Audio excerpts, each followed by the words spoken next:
ओम। आज की कक्षा में आप सभी का हार्दिक स्वागत है। मंत्र पाठ।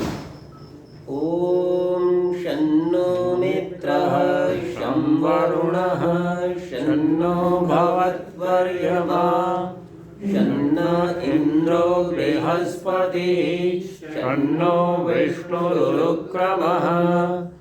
ओम नमो ब्रह्मणे नमस्ते वायो त्वमेव प्रत्यक्षं ब्रह्मासि त्वामेव प्रत्यक्षं ब्रह्म वदिष्यामि ऋतं वदिष्यामि सत्यं वदिष्यामि तन्मामवतु तद्वक्तारमवतु अवतु माम् अवतु वक्तारम्। ओम शांति शांति शांति। पिछले पाठ में आपका कोई प्रश्न या शंका हो तो पहले उसे देख सकते हैं।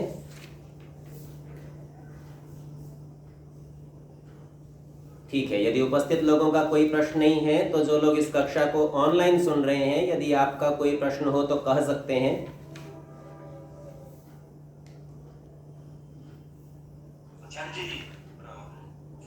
पाठ से तो संबंधित नहीं, मैं ये प्रश्न प्रजातंत्र है जी,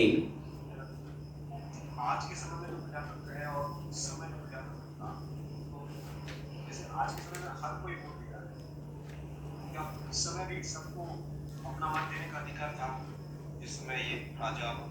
ठीक है, थोड़ा सा प्रश्न को ठीक कर लेते हैं। इस समय भी निश्चित लोग ही वोट दे पा रहे हैं अपने मत का प्रयोग। जैसे 18 वर्ष से कम के व्यक्ति को मताधिकार नहीं है, ठीक है ना। तो ऐसा समझिए, ये जो आपने बात कही है उस समय पर ऐसा कभी नहीं होता था। वहां पर एक सभा होती थी, सभा का एक अध्यक्ष होता था, उस अध्यक्ष का नाम राजा होता था। जैसे आज के समय में संसद है और संसद का नेता प्रधानमंत्री है, स्थिति तो यही थी। अंतर कितना था कि आज के समय पर तो विद्वान और अविद्वान, धार्मिक और अधार्मिक सभी को मत का मूल्य होता है। लेकिन प्राचीन समय में यह अधिकार 3 सभाओं के पास था। इन 3 सभाओं में धर्म आर्य सभा, राज आर्य सभा और विद्या आर्य सभा, इस प्रकार की ये सभाएं होती थी। और ये 3 सभाएं अपने मत से राष्ट्राध्यक्ष या सभाध्यक्ष का चयन करती थी। ऐसा नहीं है कि सामान्य जनों ने कोई मताधिकार प्रयोग किया और उससे कोई राजा बन जाए, ऐसा नहीं होता था।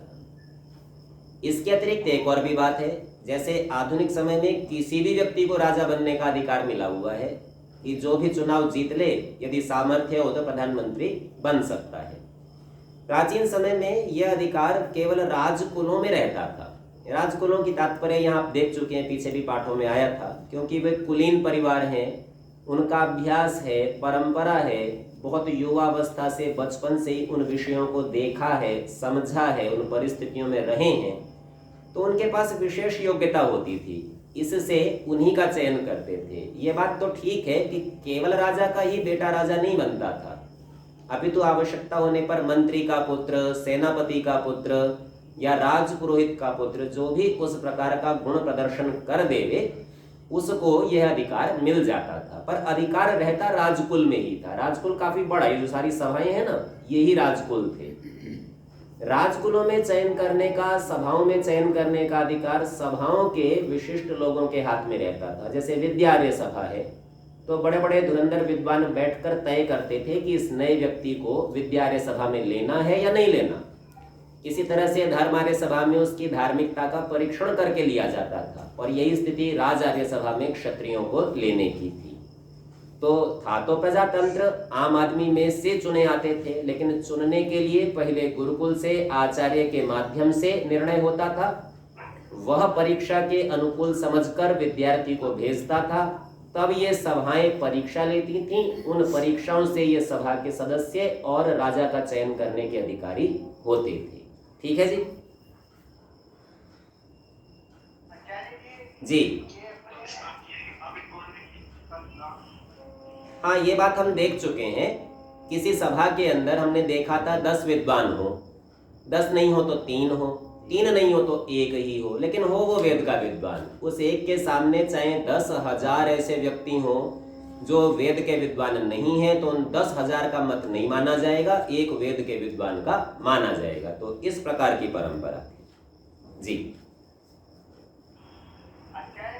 जी ये अपने संधि विग्रह या इन तीनों का जो मतलब होता है समझ नहीं आया। चलिए, हाँ संक्षेप से बताता हूँ। संधि का मतलब होता है मेल करना। ये मेल दो प्रकार से किया जाता है। एक राजा युद्ध के लिए जा रहा है, अब जा तो रहा है पर उसे लगा ताकत थोड़ी कम है, तो अपने किसी मित्र राजा के साथ बात करेगा, भाई थोड़ा सहायता करना, युद्ध में जो जीतेंगे थोड़ा तेरे को भी दे देंगे।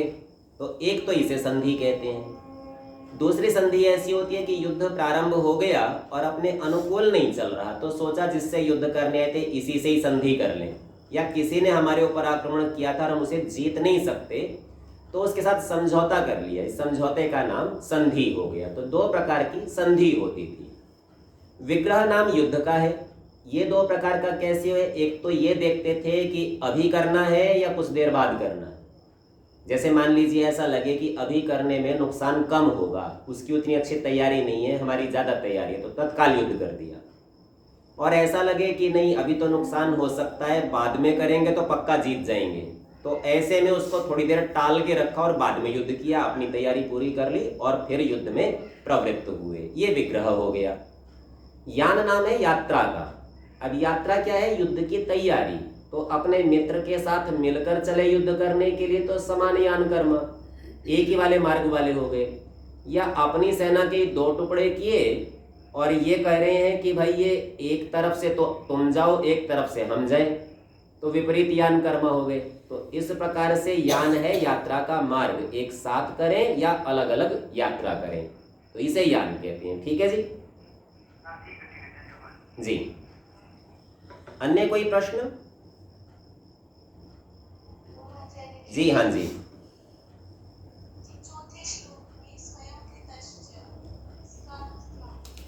स्वयं कृतश्च का अर्थ है स्वयं युद्ध किया हो, अपने ऊपर आपत्ति आई उससे किया हो, या स्वयं ने इच्छा की हो कि मुझे युद्ध करके दूसरे राजा को जीतना है, तो ये है स्वयं कृतः। और इसी का ही बिल्कुल ठीक विपरीत भाव में इससे नीचे की पंक्ति में दिया हुआ है, मित्रस्य चैव अपकृते। मेरे साथ तो कोई झगड़ा नहीं है, पर मेरे मित्र राजा के साथ किसी का युद्ध हो गया तो मैं उसकी सहायता के लिए चला, मित्र का अपकृत हो गया, उसका नुकसान हो गया उसमें। तो दो प्रकार का युद्ध है कि मेरे लिए किया गया या मेरे द्वारा किया गया, और मेरे मित्र के लिए किया गया या मित्र के द्वारा किया गया, उसकी सहायता में जाना। ठीक है जी? जी हाँ जी। अन्य किसी का कोई प्रश्न? ठीक है, यदि और प्रश्न नहीं है तो आगे के पाठ का हम विचार कर लेते हैं। सत्यार्थ प्रकाश षष्ठ समुल्लास पृष्ठ संख्या 133, और इस पर जो प्रथम श्लोक है वहां से हम देखेंगे। सर्वोपायैस्तथा कुर्यान्नीतिज्ञः पृथिवीपतिः यथास्याभ्यधिका न स्युर्मित्रोदासीन शत्रवः। सर्व उपायैहि, सब उपायों के द्वारा, तथा कुर्यात्, वैसा करना चाहिए। किसको करना है? नीतिज्ञ, जो नीति को जानने वाला है, पृथ्वीपति ही, पृथ्वी का स्वामी अर्थात राजा, वो नीति को जानता है, उसको सब उपायों से करना है। अब क्या करना है वो दूसरी पंक्ति में बताते हैं। यथा अस्य अभ्यधिका न स्युहु, जिससे इसके अधिक न होवे। क्या क्या अधिक न होवे? मित्र उदासीन शत्रवः, न इसके मित्र अधिक हो, न इससे उदासीन अधिक हो, और न इसके शत्रु अधिक हो। सामान्यतः लोक में हम सोचते हैं कि भाई मित्र अधिक होना अच्छी बात है, पर यह ध्यान रखिए राजा के मित्र अधिक होंगे तो अधिक मित्रों के लिए लड़ने जाना पड़ेगा, अधिक युद्ध करने पड़ेंगे। इसलिए मित्रों की भी संख्या सीमित रखनी चाहिए, शत्रुओं की तो रखनी चाहिए। और उदासीन भी राजा को अनेक लोगों से नहीं होना चाहिए, कुछ निश्चित एक मात्रा उसकी भी होनी चाहिए। आर्य भाषा में इसका अर्थ करते हैं, नीति को जानने वाला पृथ्वीपति राजा जिस प्रकार इसके मित्र उदासीन और शत्रु अधिक न हो, ऐसे सब उपायों से वर्ते, अर्थात ऐसा व्यवहार करे। दूसरे श्लोक में कहते हैं, जी हाँ जी,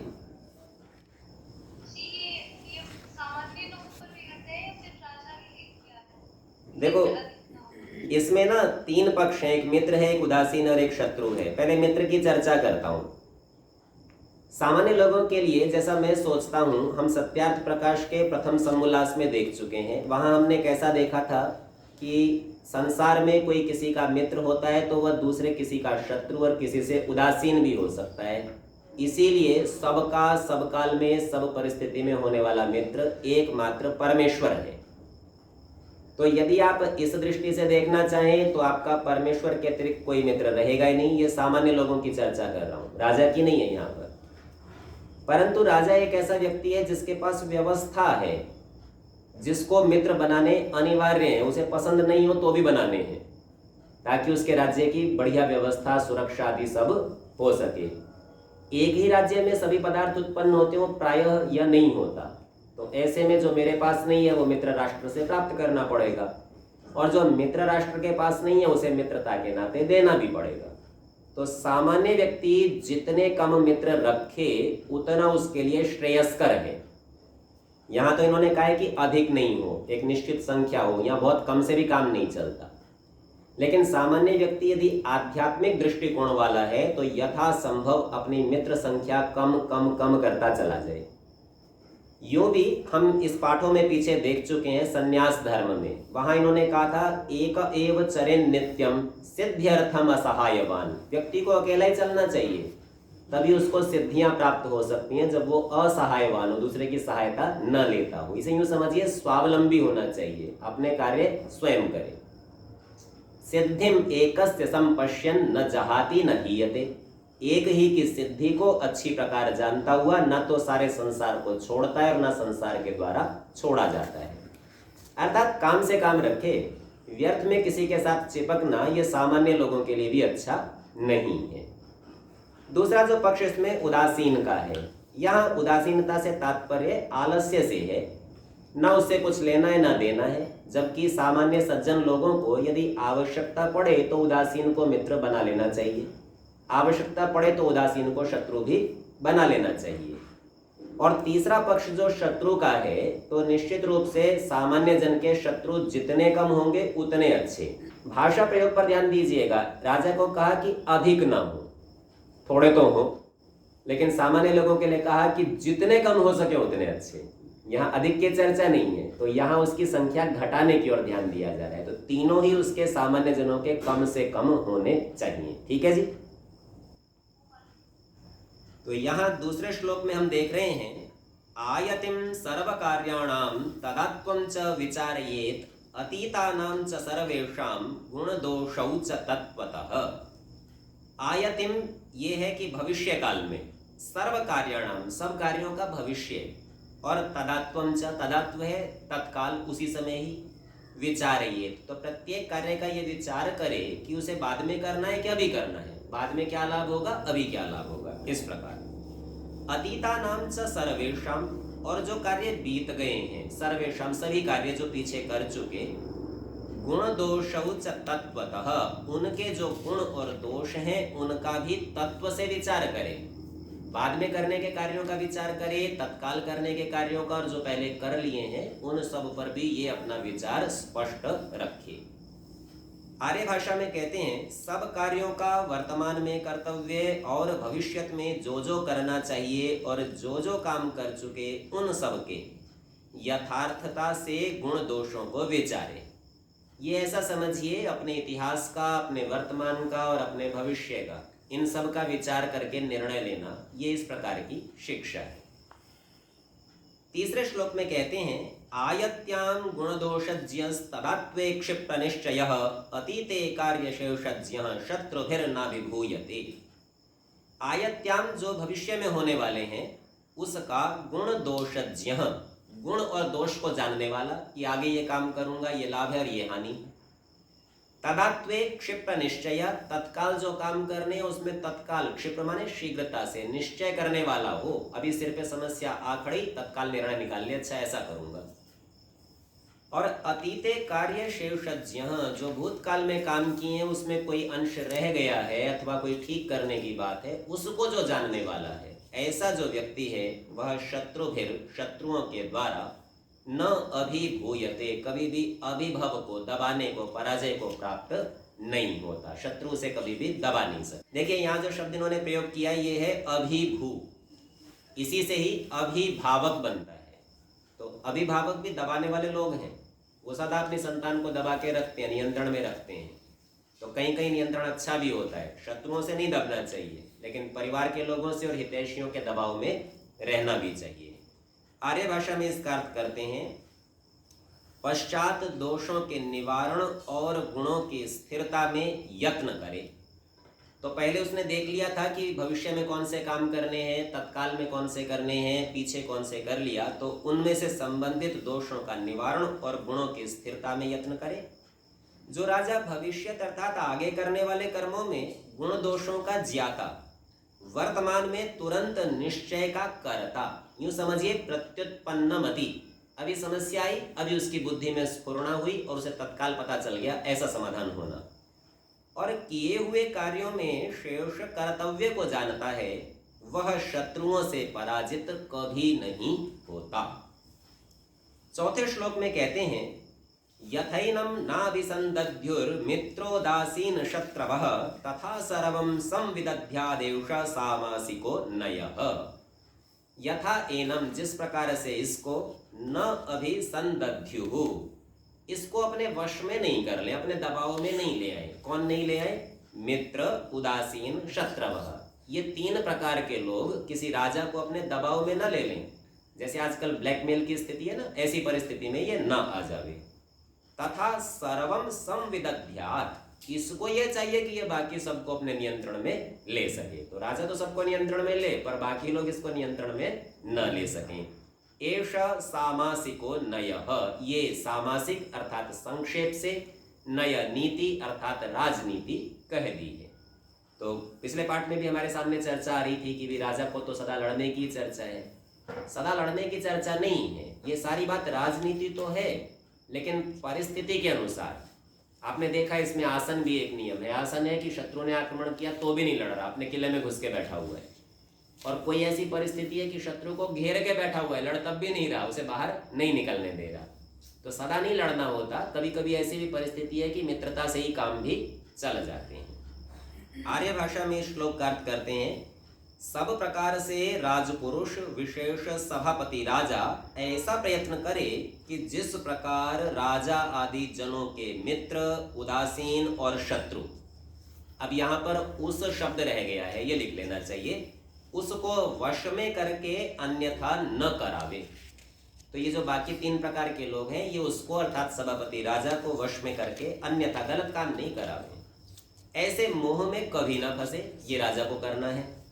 यही संक्षेप से विनय। पंडित युधिष्ठिर मीमांसक जी ने संस्कृत में नया शब्द के आधार पर यहाँ पर नया शब्द रखना उचित समझा है। सामान्य तौर पर हम विनय समझते हैं विनम्रता को, वैसे विनय का अर्थ भी नीति ही होता है। तो यहाँ कह रहे हैं यही संक्षेप से विनय अर्थात राजनीति कहाती है। तो विनय का प्रदर्शन करना राजनीति है और ये करने योग्य बात है, सभी को ऐसा करना चाहिए। आगे कहते हैं कृत्वा विधान मूले तु यात्रिकं च यथा विधि उपगृह्यास्पदं चैव चारान सम्यक विधाय च। कृत्वा विधानम, विधान बना लिया, विधान अर्थात संविधान बना लिया, कानून बना लिया। मूले तु, मूल में, मूल का तात्पर्य पहले अपने राज्य की व्यवस्था कर ली। भाई मैं युद्ध के लिए जाऊंगा तो पीछे कौन देखेगा, कैसे देखेगा, सेना की सारी व्यवस्था, तैयारियां कर ली, ये है मूल। तो ऐसा सारा विधान करके और यात्रिकम च, और फिर यात्रा की भी, कि जो युद्ध की तैयारी है ना, यात्रा में कितने सैनिक होंगे, कितने हाथी घोड़े होंगे, कैसे अस्त्र शस्त्र होंगे, किस मार्ग से जाएंगे, आदि आदि। यात्रिकम च यथा विधि, विधि के अनुसार ये सारा विधान बना के उपगृह्य आस्पदम चैव, आस्पद का अर्थ है सेना, यान, शस्त्र आदि जो कुछ भी युद्ध की सामग्री है वो सब उपगृह्य, उनका ग्रहण करके चारान सम्यक विधाय च, चारान अर्थात गुप्तचरों को, उनको भी अच्छी प्रकार विधान कर दे, अर्थात भिन्न भिन्न क्षेत्रों में उनको भेज दे कि तुम अच्छी सूचना जानकारियां लाते रहो ताकि युद्ध में हमको सहजता हो। आर्य भाषा में इस श्लोक का अर्थ पृष्ठ संख्या 134 पर कर रहे हैं।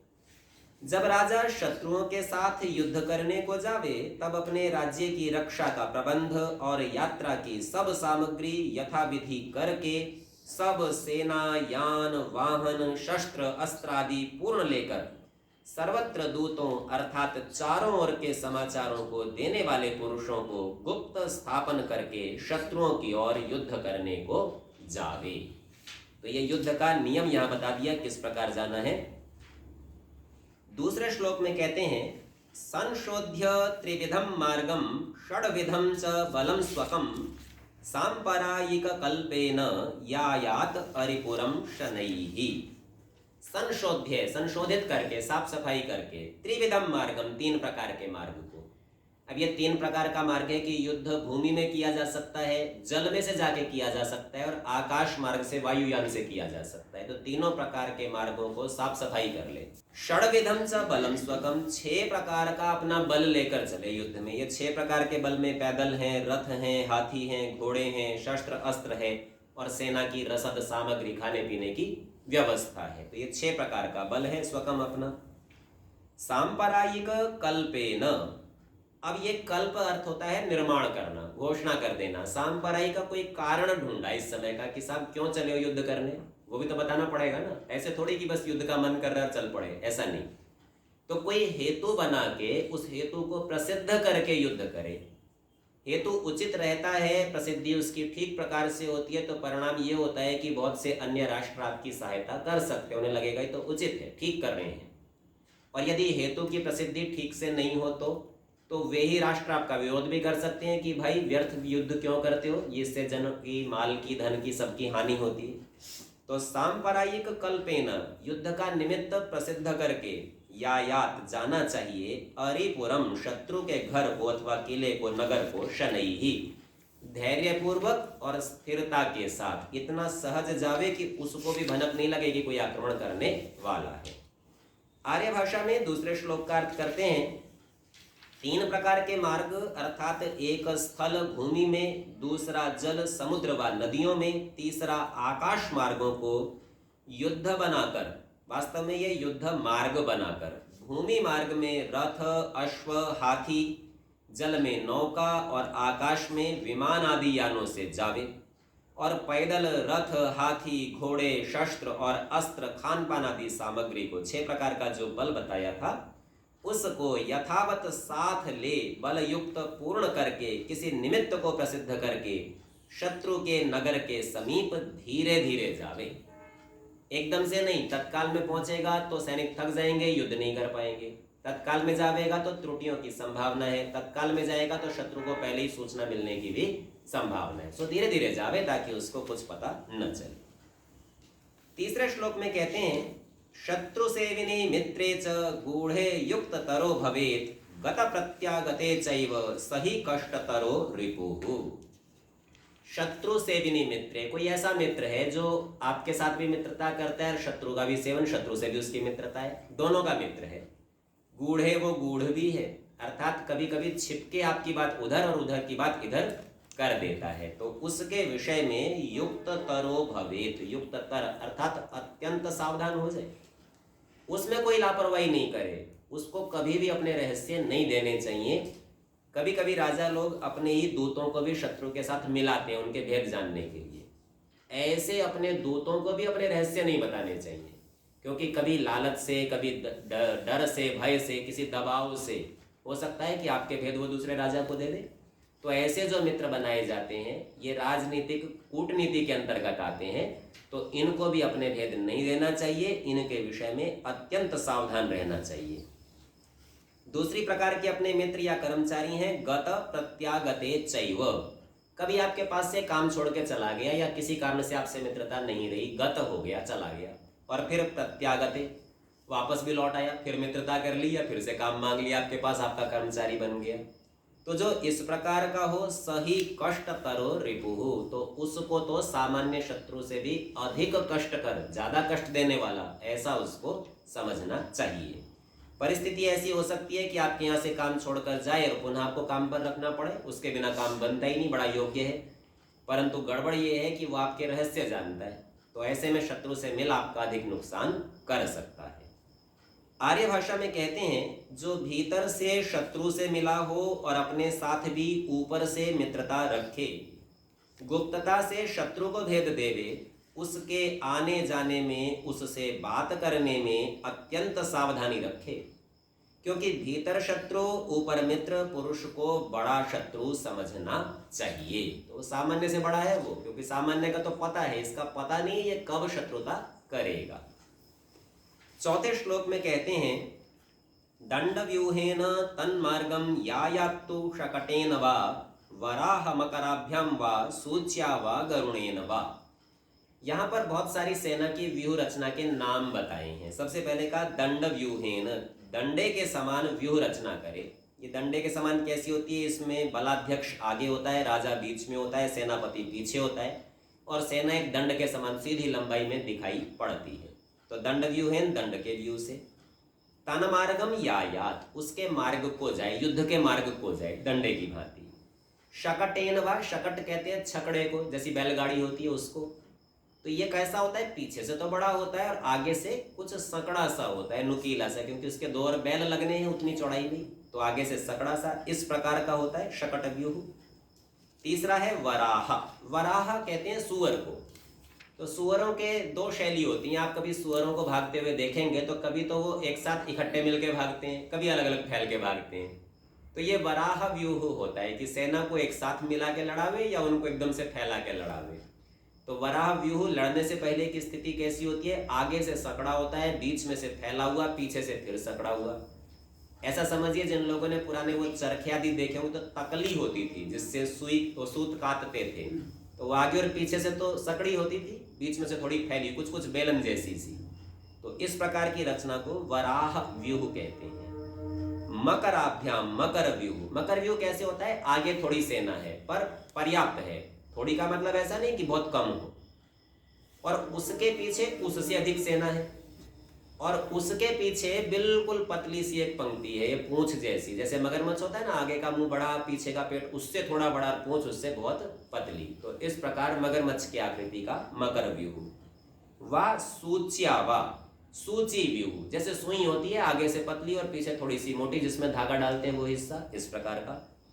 गरुड़ेन वा, और गरुड़ व्यूह कैसा होता है? आगे से बिल्कुल सकड़ा होता है, तो आगे बहुत थोड़े से सैनिक होते हैं, शत्रु को लगता है बस यही सेना है, वो एकदम से टूट पड़ती है उस पर। तो जो इसकी पीछे छिपी हुई सेना है वो दोनों ओर से, जैसे गरुड़ या कोई बाज अपने पंख फैला के घेर लेता है ना, इसी तरह से दोनों ओर से सेना घेर के शत्रु को दबोच लेती है। ये गरुड़ व्यूह रचना है।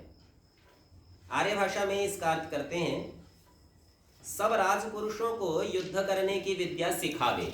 तो जितना भी राजकुल है, राजा, मंत्री, राजपुरोहित, सभाएं, सबको युद्ध आना चाहिए, सबको युद्ध करने की विद्या सिखावे।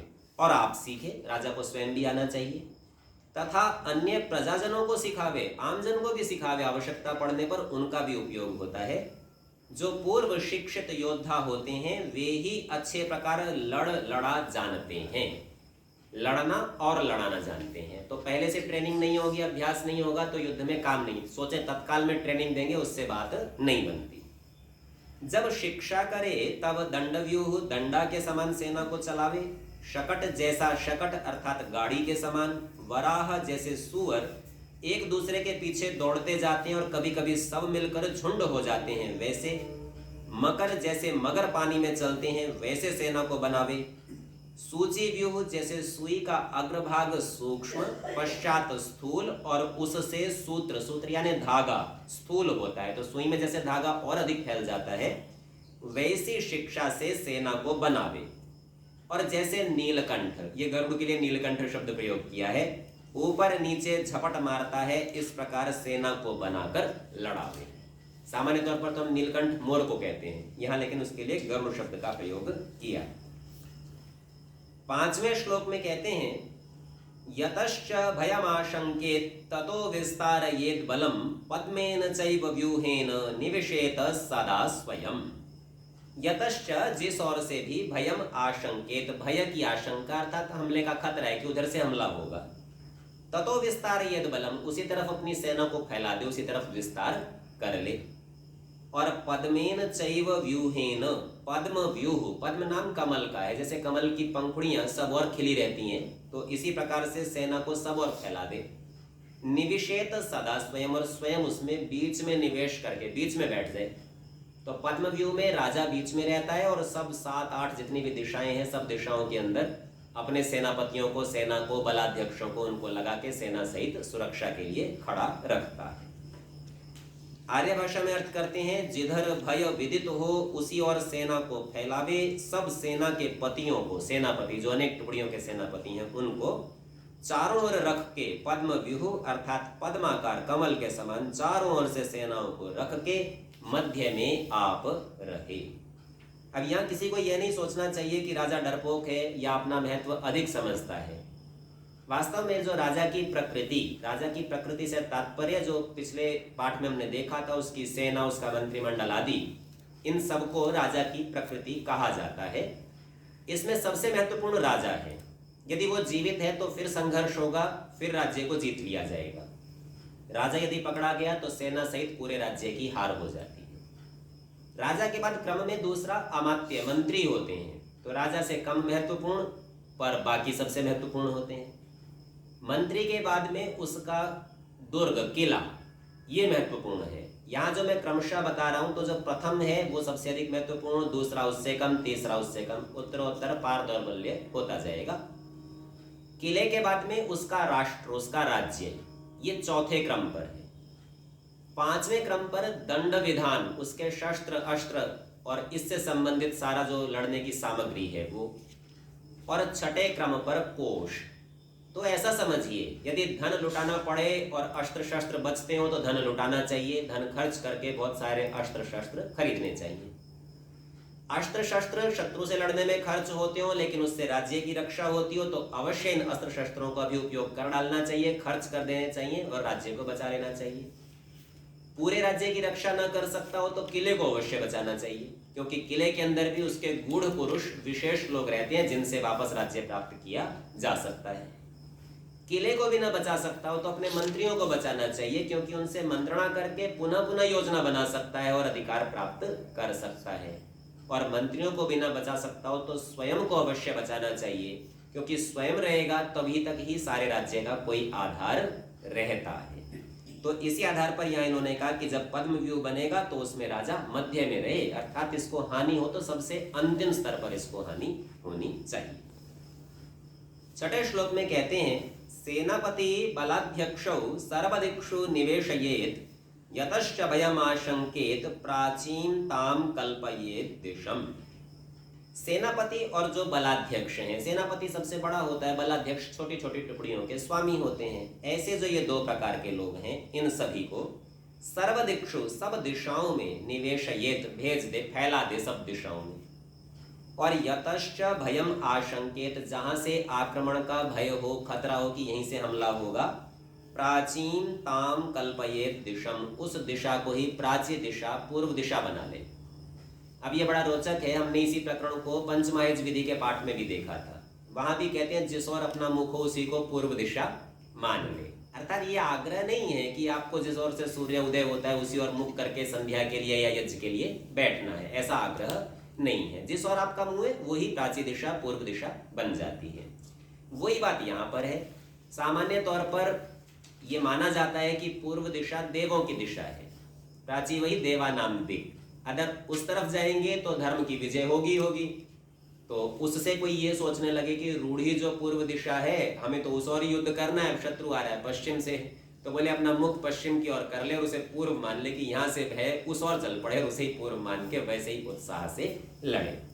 आर्य भाषा में कहते हैं, सेनापति और बलाध्यक्ष अर्थात आज्ञा का देने और सेना के साथ लड़ने लड़ाने वाले वीरों को 8 दिशाओं में रखे।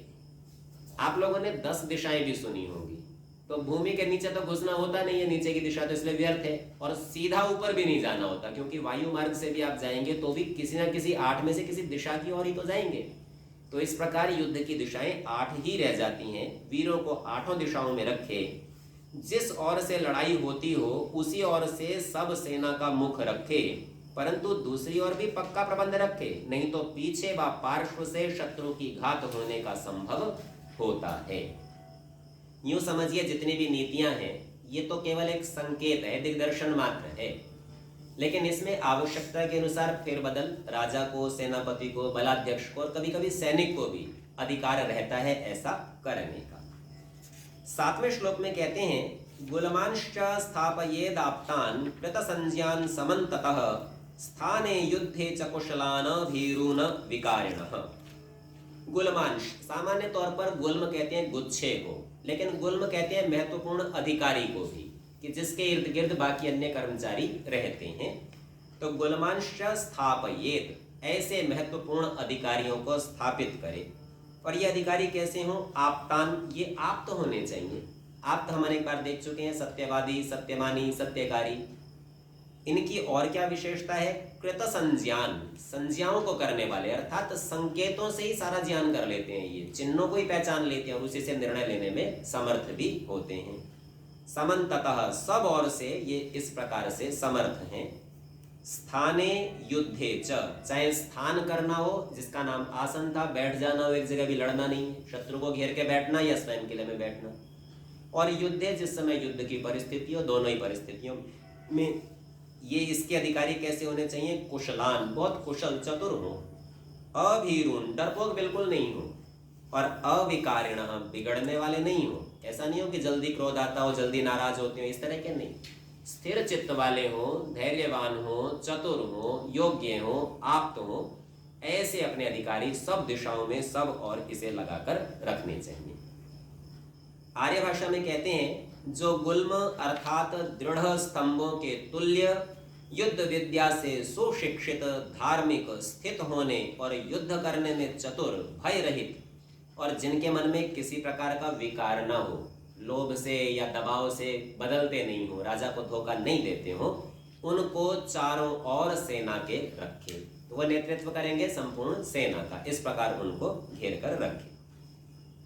8वें श्लोक में कहते हैं संघतान योधयेदल्पान कामं विस्तारयेद बहून् सूच्या वज्रेण चैवैतान व्यूहेन व्यूह्य योधयेत्। संघतान, इकट्ठों को एक साथ एकत्रित कर लिया, इनको योधयेत अल्पान, सामने सेना बहुत बड़ी है, अपने सैनिक थोड़े हैं, अल्प हैं, तो उनको इकट्ठा करे और इकट्ठा करके लड़ावे। इकट्ठा करके लड़ाने में अपनी हानि कम होती है। कामम विस्तार येद बहुन, और कभी ऐसा देखे आवश्यकता हो तो उनका विस्तार कर दे, उन सारी सेना को फैला दे, बहुत अधिक बना के ऐसे फैला दे, दूर दूर तक फैला दे। सूच्या वज्रेण च, या तो सूची व्यूह बना ले या तो वज्र व्यूह। वज्र कहते हैं तलवार को, जैसे तलवार आगे से नुकीली और दोनों ओर दो धारी होती है ना, तो इसी प्रकार से सिपाही एक दूसरे की ओर पीठ किए हुए। तो इससे क्या होगा कि दोनों तीनों दिशाओं में वो एक साथ घुसते चले जाएंगे सेना में, और जब तलवार अंदर जाती है और फिर बाहर निकाली जाए तो बहुत अधिक क्षति करती है। तो ठीक इसी प्रकार सैनिक शीघ्रता से शत्रु सेना में घुसे और लौट भी आए तो उनकी ज्यादा हानि करें, ये वज्र व्यूह है। तो इनके साथ एतान, ऐसों को, व्यूहेन, इन व्यूहों से, व्यूह्य, व्यूह रचना करके, सेना की योजना बना के, योधयेत, युद्ध कराना चाहिए। आर्य भाषा में इसका अर्थ करते हैं, और यहाँ अर्थ में बहुत विस्तार और बड़ी विचित्र बात कही है। ये कहते हैं जो थोड़े पुरुषों से बहुतों के साथ युद्ध करना हो, अपने सैनिक थोड़े हों, शत्रु के अधिक हों, तो मिलकर लड़ावे, अर्थात अपने सैनिकों को इकट्ठा रखे, और काम पड़े तो उन्हीं को झट फैला दे, आवश्यकता हो तो दूर दूर भी कर ले। जब नगर, दुर्ग व शत्रु की सेना में प्रविष्ट होकर युद्ध करना हो तो सब सूची व्यूह, सुई के जैसे, आगे से पतले, पीछे लंबे, थोड़े और स्थूल, और सूत्र उससे भी स्थूल, इस प्रकार, अथवा वज्र व्यूह, जैसे दुधारा, खड़ग, दोनों ओर युद्ध करते जाएं और प्रविष्ट भी होते चलें। वैसे अनेक प्रकार के व्यूह अर्थात सेना को बनाकर लड़ावे। जो सामने शतघ्नी तोप, एक साथ 100 को मारने वाली, वह भुषुंडी, बंदूक छूट रही हो, अर्थात उससे गोलियां चल रही हो, तो सर्प व्यूह अर्थात सर्प के समान सोते सोते चले जाए, यानी जमीन पर रेंगते हुए धीरे धीरे आगे बढ़े। जब तोपों के पास पहुंचे तब उनको मार व पकड़, उनको यानी उस पर चलाने वाले सैनिकों को मार अथवा तोपों को पकड़, तोपों का मुख शत्रु की ओर फेर, उन्हीं तोपों से व बंदूक आदि से उन शत्रुओं को मारे। अथवा, अब यहां से विचित्रता का प्रारंभ है, कहते हैं वृद्ध पुरुषों को तोपों के मुख के सामने घोड़ों पर सवार करा दौड़ावे और मारे, मारे अर्थात मरवा दे, तो बूढ़े लोगों को मरवा दे। बीच में अच्छे अच्छे सवार रहें, एक बार धावा कर शत्रु की सेना को छिन्न भिन्न कर पकड़ ले अथवा भगा दे। तो इसमें ऐसा है कि जो बूढ़े हो गए हैं वो तो मरने ही वाले हैं, तो उनका उपयोग करें आवश्यकता पड़ने पर कि भैया मरते हो तो कोई बात नहीं, युवा आदमी बचने चाहिए, राष्ट्र का जो भविष्य है वो तो युवा और बालक है, तो उनका सब प्रकार से बचाना अनिवार्य है। और ये जो वृद्ध हैं ये युद्ध में अधिक देर लड़ भी नहीं सकते, तो एक प्रकार से जैसे बलि दी जा रही हो ना, ये परिस्थिति है। अब पंडित युधिष्ठिर मीमांसक जी ने इस पक्ष को देखा, उनको रुचिकर नहीं लगा। वो कहते हैं कि अति आवश्यकता हो जाए तो ऐसी परिस्थिति का उपयोग कर लेना चाहिए, पर ये जब भी आवश्यकता और आवश्यकता ऐसी हो तो ये देखे कि यदि बिना इसके कोई और रास्ता नहीं, क्योंकि यदि युवा सैनिक ही केवल सामने जोश में जाके और मारे गए, सेना की अधिक क्षति होगी और राजा जीत नहीं सकेगा। तो इस बात से बचने के लिए यहाँ अति वृद्धों को कहने का तात्पर्य अथवा वृद्धों को कहने का तात्पर्य यह है कि जिनके पास जीवन में और कोई विशेष लक्ष्य नहीं बचा, केवल राष्ट्र के लिए बलिदान होना ही उनका सर्वोत्तम उपयोग बचा हुआ है, ऐसे लोगों को आगे भेज दे। उससे सामने वाली सेना का एक तो ध्यान बटाया जाता है, ध्यान बटाने के अतिरिक्त उनके जो गोला आदि हैं, बारूद हैं, उनको व्यर्थ किया जाता है, और तीसरा उनके बहाने से योग्य सैनिकों को अवसर मिल जाता है। तो यह भी कूटनीति और राजनीति के अंतर्गत, युद्ध नीति के अंतर्गत विषय है, ऐसा भी आवश्यकता पड़ने पर करना चाहिए। आज के पाठ का समय समाप्त होता है, शेष चर्चा अगली कक्षाओं में करेंगे। ओम